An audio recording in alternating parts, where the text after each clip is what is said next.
So you don't need me to tell you about Celeste Ng's latest book. Celebrity book nerd Reese Witherspoon Instagrammed it, said it brought her to tears. John Green called it his favorite novel of the year.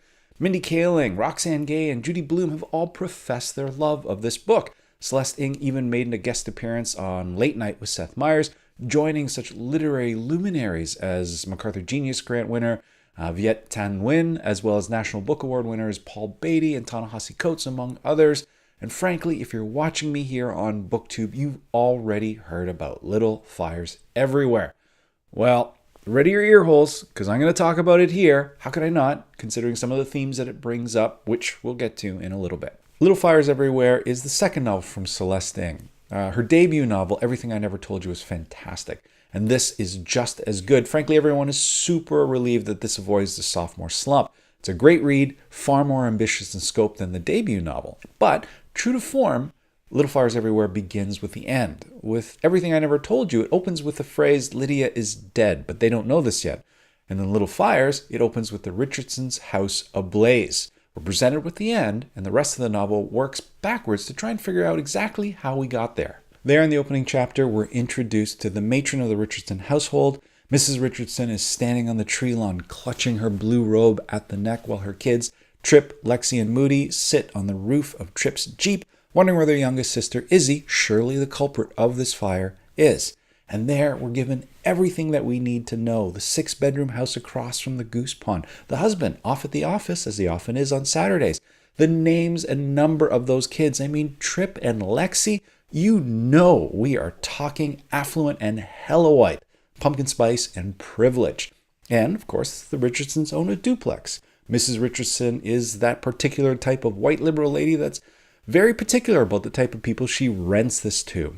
Basking in the warm glow of her good deeds, she rents it out to bohemian nomad artist Mia Warren and her daughter Pearl, and in an additional show of largesse, hires Mia to cook and clean at her house so she still has time to do her art. You know this class disparity is the Chekhov gun that gets fired off in Act 3 of this novel. The Richardsons' fire is clearly a metaphor for their shiny little life crumbling around them. It's just a matter of figuring out how we got there. I mean, it's no wonder Reese loved this book. This is her reader crack, the glossy exterior that hides something dark and ugly underneath. But that is just debut novel ambition. Ng is writing her second book here, so she's expanding her world. She's bringing in additional themes and manages to juggle them all. This book is about mothers and motherhoods. In fact, the men are almost completely backgrounded in this story. Not only does this book pass the Bechdel test, it skipped 2 grades, is the class valedictorian, and has got a full ride scholarship to Bechtel U. This book is also about mothers and daughters, and how daughters often have to rebel against the mothers to fully define themselves. In Celeste's eyes, there's the mother you're born to and the mother that you choose. And oftentimes the one that you're born to isn't the one that can see you the most clearly, and you have to get that from the outside. And oftentimes that's because mothers and daughters are too much alike.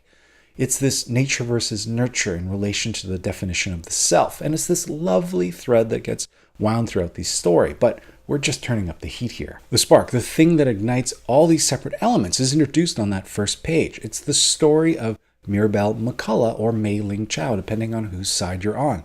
We're introduced to Baby Chow. Baby is the mother's name. She's cold, despairing, broke, and alone, and in a fit of desperation tightly bundles her newborn child and leaves her at the foot of a fire station. She's found a few days later unconscious from dehydration and hunger. She is taken to a shelter where she's fed, showered, and prescribed antidepressants. She is slowly getting back on her feet, but despite looking for months, never does manage to find out what happened to her child at that fire station. A year or so later, the McCulloughs are happy to introduce the world to Mirabelle Rose McCullough, their miracle baby, their Asian adoptee. Well, it turns out it's Mei Ling, and Baby finds out, and she demands to have her child back. The McCulloughs are wealthy and white. Mirabelle will want for nothing and will reap all the benefits that their affluence can bring.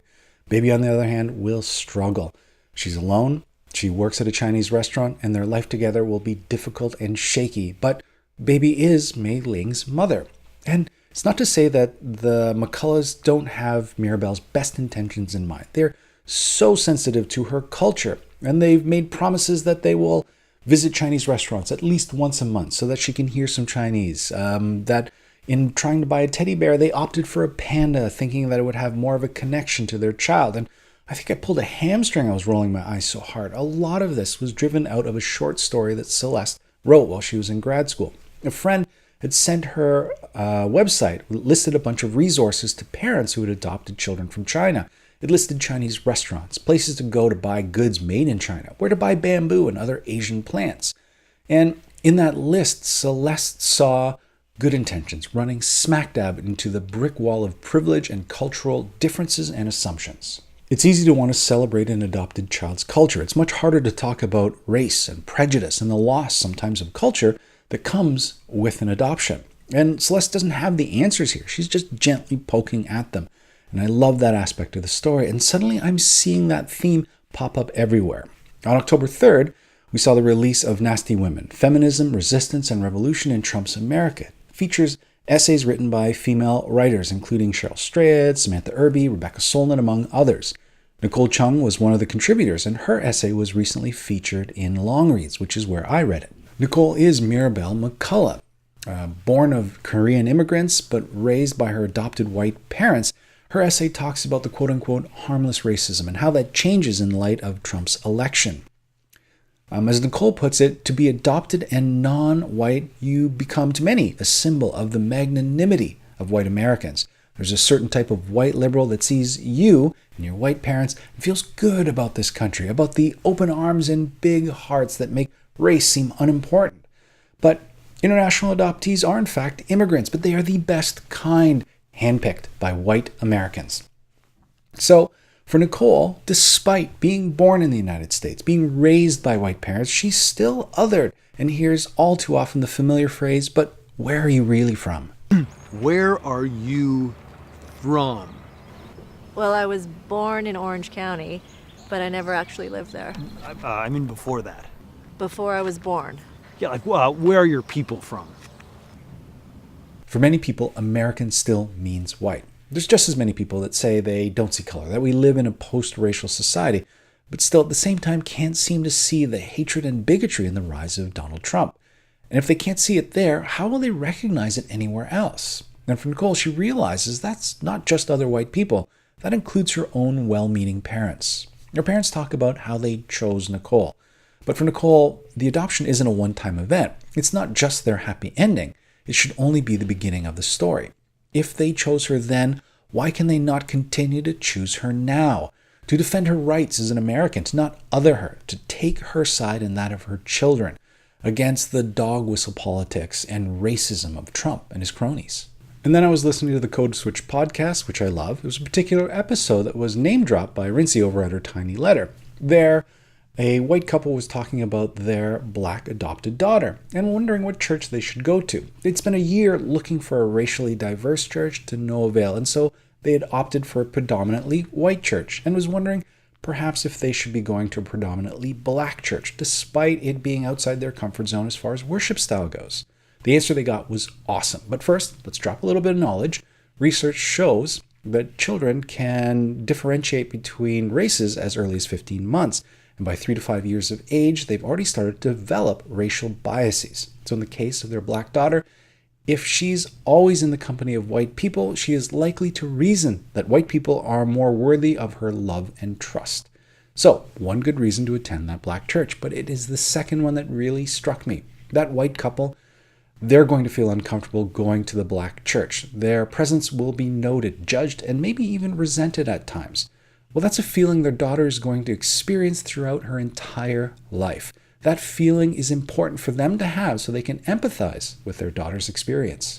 Listen, I'm learning here too. I've got a biracial daughter and I'm second gen, so I'm not really killing it on the life advice front.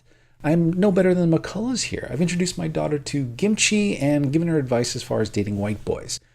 She should set an upper limit to the amount of Asians they could have dated in the last 5. If it's 2 or more, it's a problem, which is a little bit more involved than the dating advice I got from my folks, which was don't. I'm failing on the Korean life advice front. I just this week found out about Korean fan death. So apparently I've been courting death by having a fan in my bedroom during the hotter summer months, and I sent one off with my daughter to university, which is a clear indicator to other Koreans there that I don't love my child. So clearly, yes, I am failing. do you guys have any sort of cultural life advice you've gotten from your parents? I know in Asia there's this adage that you don't marry a Korean man because they're misogynistic, wife-beating drinkers, and instead you marry a Chinese man because they're good cooks. So I'm not saying that the advice has to be good or even not racist. I just love to hear what's been passed down to you by your parents. In the meantime, I hope you all have a great week of reading, and we'll talk to you soon.